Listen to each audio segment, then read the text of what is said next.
सभी को नमस्कार। आप सबका वेलकम है ऑन माय यूट्यूब चैनल जिसका नाम है साहिल मलिक व्लॉग्स। अगर आप न्यू हो तो ज़रूर सब्सक्राइब और शेयर कीजिएगा वीडियोस को। आप लोग मुझे फेसबुक पर भी फॉलो कर सकते हैं, fly.sahil के नाम से आईडी है। आज का सेशन रहेगा वो कौन कौन सी प्रॉब्लम्स हैं और वो कौन कौन से उनके साइड इफ़ेक्ट हैं या उनके नुकसान हो रहे हैं जिनकी वजह से हमारी स्पीकिंग अभी तक सही नहीं हो पाई। वो कौन कौन सी प्रॉब्लम है। अब देखो, स्पीकिंग की अगर मैं करूँ बात तो 3 तरह की मेजर प्रॉब्लम है, बाकी माइनर प्रॉब्लम होती है। मेजर है स्टैमरिंग, स्टटरिंग, मिस आर्टिकुलेशन, अटकना, हकलाना, तुतलाना। उसके बाद आता है ऑटिज्म। ये होता है बच्चों के अंदर। ये ऑटिज्म का मतलब क्या होता है कि unnatural behaviour of your child, और बच्चों की तरह वो रिएक्ट नहीं कर रहा और बच्चों की तरह आपका बच्चा अंडरस्टैंड नहीं कर पा रहा, तो उसको बोला जाता है ऑटिज्म, मतलब कि अननेचुरल बिहेवियर। अब उसके बाद आती है बात कि वही प्रॉब्लम है तीनों, स्टैमरिंग, स्टटरिंग, मिस आर्टिकुलेशन। इन प्रॉब्लम्स का मतलब एक एक सेकंड के अंदर आपको बताऊंगा। स्टैमरिंग, रुक रुक के बोलना, लगातार ना बोल पाना, फ्लो खत्म हो जाना। हकलाना, बोल पा रहा हूं लेकिन वर्ड्स के अंदर बोल पा रहा हूं लेकिन फिर भी फ्लो नहीं बन रहा। अब देखो, यहाँ पे एक नई चीज निकल के आ रही है, फ्लो का ना बन पाना। फ्लो क्या होता है? फ्लो मतलब एक लय में बोलना। अब फॉर एग्जाम्पल नंबर 1, मेरा नाम साहिल मलिक है, मैं करनाल हरियाणा में रहता हूँ। एग्जाम्पल नंबर 1 के अंदर स्पीड जो मैं हमेशा बोलता हूँ नॉर्मल रखा कीजिए, स्पीड नॉर्मल है और मैं लगातार बोल रहा हूँ। मेरे वर्ड्स के बाद वर्ड्स एक दूसरे के पीछे लग के फ्लो में चल रहे हैं, जिसकी वजह से आपको समझ में आ रहा है और सुनने वाले को भी अच्छा लगता है। अब सेकंड एग्जाम्पल, विदाउट फ्लो, मेरा नाम साहिल मलिक है, मैं करनाल में रहता हूँ। अब इस तरीके की जो स्पीकिंग होती है, लोग मेजरली आज की डेट के अंदर स्टैमरिंग वाला हो या स्टटरिंग वाला, इस चीज को फॉलो कर रहे हैं। इस चीज से बहुत ज्यादा नुकसान होता है। नुकसान किस चीज का? जितनी ज्यादा प्रैक्टिस करोगे, स्टैमरिंग हो सकता है आप कंट्रोल कर लो एक हद तक, पूरी नहीं होगी लेकिन एक हद तक अगर आपकी स्टैमरिंग कंट्रोल हो भी गई, लेकिन जब आप नॉर्मल फिर आप लोगों के साथ बातचीत करोगे, वहां दिमाग कंफ्यूज होगा कि मुझे किस स्पीड में बोलूं, क्या मैं वर्ड्स के अंदर ही बोलूं। अब जैसे मार्केट गया हूं तो मैं ऐसे तो नहीं बोल सकता, भैया मुझे एक बैंगन दे दो। अगर ऐसे बोलूंगा तो कितना समय है सामने वाले के पास मेरी बात सुनने का? नहीं है। No one will entertain you.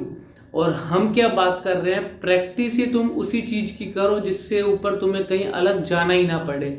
मतलब फ्लो के साथ ही प्रैक्टिस करो, सिर्फ स्पीड का ध्यान रखते हुए करो, तो आगे जाके भी आपको वो प्रॉब्लम ना रिकवर हो जाती है, मतलब 100% रिकवर हो जाती है और वो कभी रिपीट भी नहीं होती। लोगों के लाइव एग्जांपल है, बहुत सारे एक्सपीरियंसेस आज की डेट में तो हो चुके हैं और लोगों को मेरे वीडियो से बहुत ज़्यादा बेनिफिट हो रहा है। मैं आप सबका दिल से, अपनी गहराइयों से आप सबका धन्यवाद करना चाहता हूँ कि आपने मुझे इतना सपोर्ट कर रहे हो, और ऐसे ही सपोर्ट करते रहोगे तो मैं नई नई चीज़ों के साथ आपकी हेल्प करने के लिए हमेशा आगे रहूँगा। अब उसके बाद आता है स्टैमरिंग होगा, स्टटरिंग होगा, मिस आर्टिकुलेशन। सर मेरी ना क्लैरिटी नहीं आ रही। वो कोई भी अल्फ़ाबेट हो सकता है, अल्फ़ाबेट मैटर नहीं करता। अब मेरे को लोग ये भी कहते हैं ऑनलाइन सेशन के अंदर कि सर आप ये बात क्यों बोलते हो कि अल्फ़ाबेट मैटर नहीं करता, लेकिन सर मेरे लिए तो र बहुत ज़्यादा मैटर कर रहा है। मेरी बात का एक जवाब दो। अगर आपको आज की डेट में र नहीं बोला जा रहा, हो सकता है ल नहीं बोला जा रहा, हो सकता है क ख ग नहीं बोला जा रहा, कोई भी अक्षर अगर आपको लग रहा है नहीं बोला जा रहा, उसके अलावा जो आप बोल रहे हो फिर वो कैसे सही बोल रहे हो, सिर्फ इस चीज के बारे में सोच के देखना। एक चीज मैं गलत कर रहा हूं लेकिन ज्यादा चीजें मैं सही भी कर रहा हूं। अब वेटेज किसका ज्यादा होगा? जो चीजें मैं सही कर रहा हूं। वो सही कौन कर रहा है? मैं। और वो थोड़ी सी गलती कौन कर रहा है? मैं। तो इसका मतलब क्या, मैं गलती को सुधार लूं तो मैं सारा ही ठीक कर सकता हूं। वो भी किसके ऊपर डिपेंड करेगा? मुझ पे। तो हम इन चीजों के ऊपर वर्कआउट करते हैं सो दैट आपको मैक्सिमम बेनिफिट मिले। अब क्लैरिटी नहीं आ रही, जब तक राइट मेथड नहीं समझोगे वो क्लैरिटी दूर होती जाएगी। राइट मेथड होता क्या है कि मुझे किस अक्षर का कौन सा राइट मेथड है जिसके अंदर मैं सही बोल सकूं इन द नॉर्मल स्पीकिंग। अब दो वर्ड्स हैं, नॉर्मल स्पीड और नॉर्मल स्पीकिंग। जब स्पीड नॉर्मल होगी तो नॉर्मल स्पीकिंग भी आपकी अपने आप कॉन्टिन्यूशन में शुरू हो जाएगी। वो कैसे? अगर मैंने स्पीड कंट्रोल करना शुरू कर दिया, गाड़ी चला रहा हूं, एक्सीलेटर के ऊपर कोई लिमिट नहीं होती, लेकिन लिमिट मुझ पर होती है, मैंने कितनी स्पीड पे गाड़ी को चलाना है।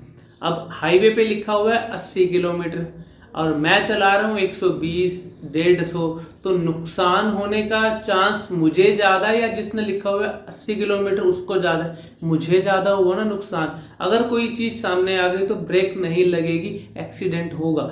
वही चीज़ हमारे वर्ड्स के साथ हो रही है। स्पीड हम इतनी ज़्यादा बढ़ा के ले जा चुके हैं, फिर जब उसको नॉर्मल पे मैं लेके आता हूँ, आपको लाइव दिखाता हूँ एक ऑनलाइन सेशन में, फिर आपको विश्वास बन जाता है यार साहिल सर जैसा कोई नहीं है।